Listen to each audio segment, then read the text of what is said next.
आमिर कदीम और पुरअसरार मकामात की तस्वीर कशी का शौकीन था। वो उन तमाम कहानियों को महज तवहुमात समझता था। एक सर्द शाम जब सूरज पहाड़ों के पीछे छुप रहा था, आमिर ने अपने कैमरे के साथ उस जंगल में दाखिल होने का फैसला किया। उसे यकीन था कि यहाँ ली गई एक तस्वीर उसकी किस्मत बदल देगी। जैसे ही उसने जंगल की हद पार की, दुनिया बदल सी गई।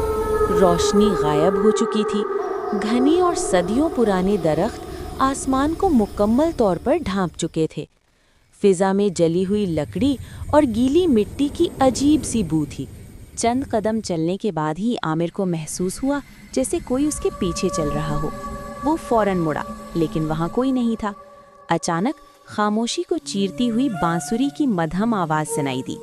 वो आवाज़ इतनी दिलकश और इतनी गमगीन थी कि आमिर के कदम खुद ब खुद उसी सिमत बढ़ने लगे। कुछ देर बाद वो जंगल के बीच एक अजीब मंजर के सामने खड़ा था। एक छोटी सी झील जिसका पानी स्याह और मुकम्मल तौर पर साकिन था। झील के किनारे एक अजीमुशान दरख्त खड़ा था जिसकी छाल चांदी की तरह चमक रही थी, मगर उस पर एक भी पत्ता नहीं था। बांसुरी की आवाज़ अचानक बंद हो गई। आमिर ने कैमरा उठाया और जैसे ही उसने तस्वीर लेने की कोशिश की, उसे झील के पानी में अपना अक्स नजर आया। लेकिन वो अकेला नहीं था। उसके पीछे एक लंबा स्याह साया खड़ा था जिसकी आंखें दहकते अंगारों की तरह सुर्ख थीं। खौफ के मारे आमिर के हाथ से कैमरा छूट गया। वो तेज़ी से पीछे मुड़ा, मगर वहाँ कुछ भी नहीं था। अब वो जहाँ भी भागता, वही झील और वही चांदी का दरख्त दोबारा सामने आ जाता, जैसे जंगल ने उसे एक ना खत्म होने वाले दायरे में कैद कर लिया हो। अचानक उसके कान में एक सर्द सरगोशी गूंजी। तुम यहाँ अपनी मर्जी से आए हो, मगर जाओगे हमारी मर्जी से। आमिर ने कांपते हाथों से जेब से अपनी छोटी सी दुआ की किताब निकाली और तिलावत शुरू कर दी। अचानक एक जोरदार चीख गूंजी, धुंध छटने लगी और दूर कहीं एक मध्यम सी रोशनी नजर आई। वो पलटकर देखे बगैर उसी रोशनी की तरफ दौड़ पड़ा।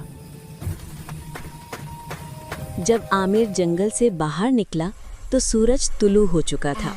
वो पसीने में शराबोर था, सांस बेकाबू थी। पीछे मुड़कर देखा तो वो पुरअसरार जंगल अब एक आम सा सूखा हुआ जंगल लग रहा था। मगर जब उसने अपनी कलाई देखी, वहाँ एक नीला निशान मौजूद था, बिल्कुल वैसा ही जैसा उस चांदी के दरख्त की शाखों का नक्श। तब आमिर समझ गया, वो वहाँ से अकेला वापस नहीं आया था। जंगल की एक निशानी हमेशा के लिए उसके साथ आ चुकी थी। वीडियो का अगला हिस्सा देखने के लिए हमारे चैनल को ज़रूर सब्सक्राइब कर दें।